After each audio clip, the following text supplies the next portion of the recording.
नमस्कार दोस्तों। एक बार गरुड़ जी भगवान श्री कृष्ण के पास आते हैं और कहते हैं, हे प्रभु, आपने मुझे मनुष्य की जन्म से लेकर मृत्यु तक की सभी अवस्थाओं के बारे में बताया है। मनुष्य की मृत्यु के उपरांत किए जाने वाले सभी क्रियाओं के विषय में भी बताया है, किंतु हे प्रभु, मेरे मन में एक शंका उत्पन्न हो रही है जिसका निवारण केवल आप ही कर सकते हैं। भगवान श्री कृष्ण कहते हैं, हे गरुड़, तुम्हारे मन में जो भी शंका हो निसंकोच होकर पूछ लो। तुम्हारी हर शंका का समाधान करना मेरा कर्तव्य है। पक्षीराज गरुड़ कहते हैं, हे प्रभु, अब मेरे मन में यह जानने की जिज्ञासा हो रही है कि मनुष्य को कौन से कार्य निर्वस्त्र होकर नहीं करने चाहिए। निर्वस्त्र होकर इन कार्यों को करने से मनुष्य को कौन सा पाप लगता है तथा इनके पीछे क्या कारण है। तब भगवान श्री कृष्ण कहते हैं, हे पक्षीराज गरुड़, आज तुमने उत्तम प्रश्न किया है। तुम्हारे इस प्रश्न के उत्तर में समस्त मानव जाति का कल्याण छिपा हुआ है। तुमने यह सत्य ही कहा है कि मनुष्य को कभी निर्वस्त्र होकर भोजन, स्नान तथा शयन नहीं करना चाहिए। निर्वस्त्र होकर यह तीन काम करने से इसका मनुष्य के जीवन पर अशुभ प्रभाव पड़ता है। तुम्हारे इन प्रश्नों के उत्तर देने से पूर्व मैं तुम्हें एक ब्राह्मण का प्राचीन इतिहास सुनाता हूं।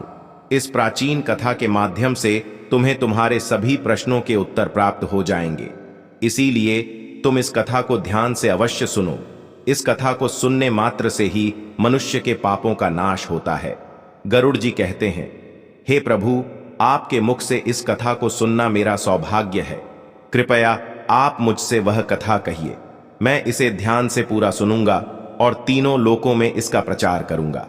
भगवान श्री कृष्ण कहते हैं, अच्छा ठीक है, अब तुम इस कथा को ध्यान से सुनो। मैं तुम्हें वह कथा सुनाने जा रहा हूं। प्राचीन काल की बात है। मध्य देश में एक अत्यंत शोभायमान नगरी थी। उस नगरी में अजय शर्मा नाम का एक विद्वान ब्राह्मण रहता था। उसने चारों वेदों का तथा समस्त शास्त्रों का अध्ययन किया हुआ था। वह नित्य भगवत गीता का पठन किया करता था। अजय शर्मा भगवान विष्णु का परम भक्त था। नित्य भगवान विष्णु की पूजा आराधना किया करता था। एक दिन अजय शर्मा तीर्थ स्थान पर जाने के लिए घर से निकलता है। वह अपने साथ भोजन बनाने के लिए थोड़े से चावल ले लेता है। अजय शर्मा घने जंगलों से तीर्थ स्थान के लिए चलने लगता है। बहुत देर तक चलने के बाद अजय शर्मा जंगल में स्थित एक जलाशय के समीप पहुंच जाता है। वह जलाशय अत्यंत सुंदर था। उसके चारों ओर हरियाली और सुंदर वृक्ष थे। फिर वह ब्राह्मण उस जलाशय से पानी पी लेता है और वहीं पर भोजन करके विश्राम करने का विचार करता है। अजय शर्मा अग्नि जलाने के लिए लकड़ी इकट्ठा करने निकलता है। तभी उसे जलाशय के पास एक विचित्र दृश्य दिखाई पड़ता है। उस जलाशय के आसपास के सभी वृक्ष तथा पौधे हरे भरे होते हैं, किंतु केवल दो वृक्ष एकदम सूखे हुए तथा मृत दिखाई पड़ते हैं। उन वृक्षों को देखकर अजय शर्मा को बड़ा आश्चर्य होता है। वे इस प्रकार से सोचने लगता है, बड़ी ही विचित्र बात है। इस जंगल के सभी पेड़ पौधे हरे भरे हैं, किंतु यह दो पेड़ तो एकदम से सूखे हुए हैं। इन पर ना तो पत्ते हैं और ना ही छाल है। इन वृक्षों की ऐसी हालत किस कारण से हुई? इतना सोचते हुए वह मन ही मन प्रसन्न हो जाता है और कहता है, चलो अच्छी बात है, आग जलाने के लिए सूखी लकड़ी का इंतजाम भी हो गया। देव शर्मा उन सूखे हुए वृक्षों के पास जाता है और उनकी टहनियां तोड़ने लगता है।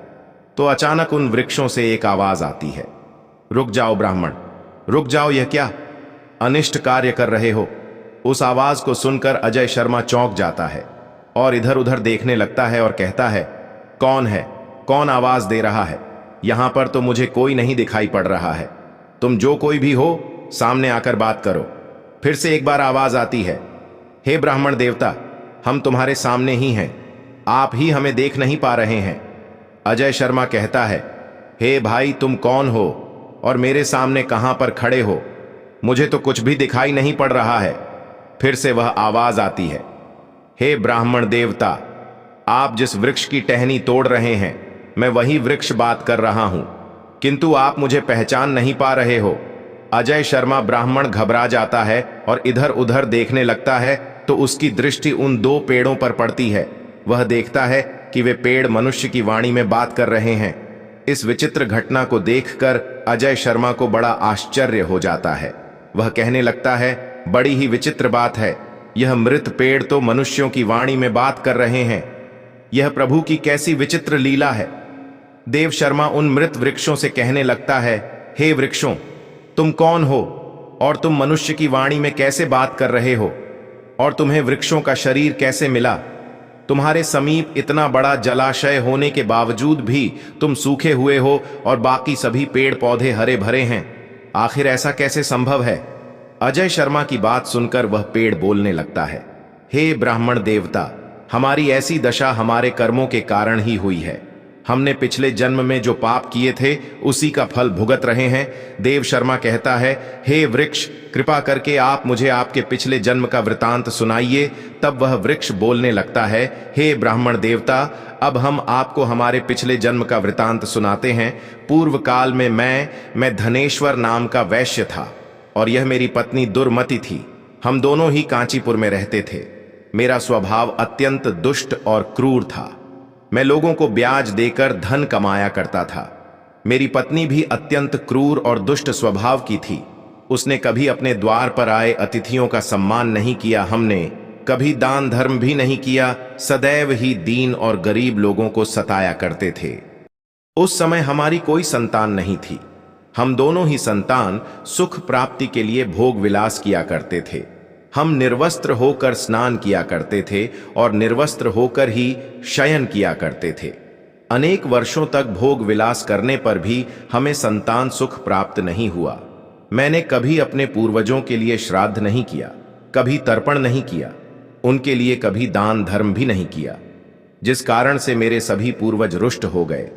मेरा मन सदैव ही काम वासना से भरा हुआ रहता था। हम दोनों पति पत्नी दिन रात भोग विलास किया करते थे। निर्वस्त्र होकर ही स्नान भोजन तथा शयन किया करते थे, जिससे समस्त देवी देवता और पितृ भी हमसे रुष्ट हो गए। इस प्रकार से अनेक वर्ष बीत जाने के पश्चात हम पुत्र प्राप्ति की कामना से तीर्थ यात्रा पर निकले। रास्ते में जाते समय एक नदी किनारे हमने निर्वस्त्र होकर संबंध बनाया। दुर्भाग्य से उसी नदी में डूबकर हम दोनों की मृत्यु हो गई। मृत्यु के पश्चात हमें ले जाने के लिए यमराज के 2 दूत प्रकट हुए। वे दूत हमें पकड़कर यमपुरी ले गए। यमपुरी का दृश्य अत्यंत भयंकर था। यमराज विशालकाय सिंहासन पर बैठे हुए थे और उनके पास चित्रगुप्त बैठे हुए थे, जो यमपुरी में आए हुए प्राणियों का लेखा जोखा निकाल रहे थे। जब मेरी बारी आई तो यम के दूतों ने मुझे यमराज के सामने खड़ा कर दिया। फिर चित्रगुप्त यमराज से कहने लगे, हे धर्मराज, इस वैश्य ने तो अपने जीवन में कभी कोई पुण्य का काम नहीं किया है।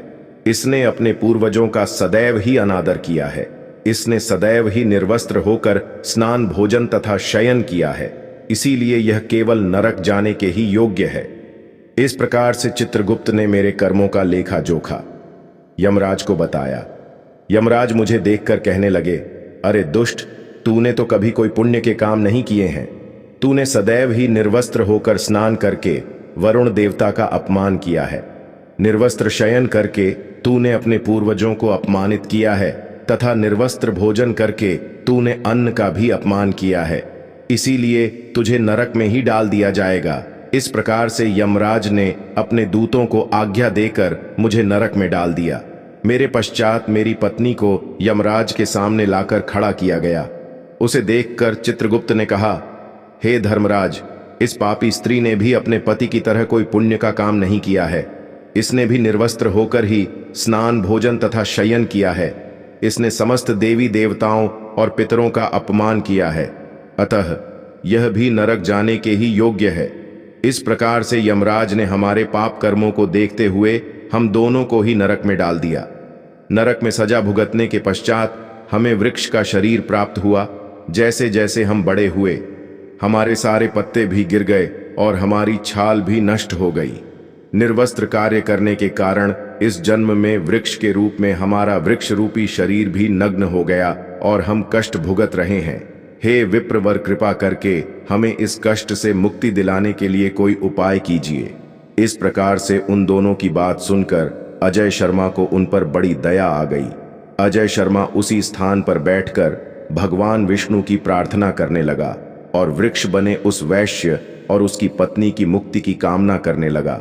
अजय शर्मा कहने लगा, हे प्रभु, मैं अपने भगवत गीता के पाठ का पुण्य इन वैश्य पति पत्नी को प्रदान करता हूं।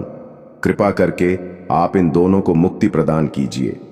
इतना कहते ही वे दोनों वृक्ष धड़ाम से टूटकर जमीन पर गिर पड़े और उसके अंदर से अत्यंत सुंदर वस्त्र परिधान किया हुआ वैश्य और उसकी पत्नी प्रकट हुए। फिर उस स्थान पर भगवान विष्णु के 2 पार्षद प्रकट हुए और उन दोनों को दिव्य विमान में बिठाकर दिव्य लोक को चले गए। इस प्रकार से भगवत गीता के पठन का पुण्य प्राप्त करके वह वैश्य और उसकी पत्नी दोनों को ही मोक्ष की प्राप्ति हुई।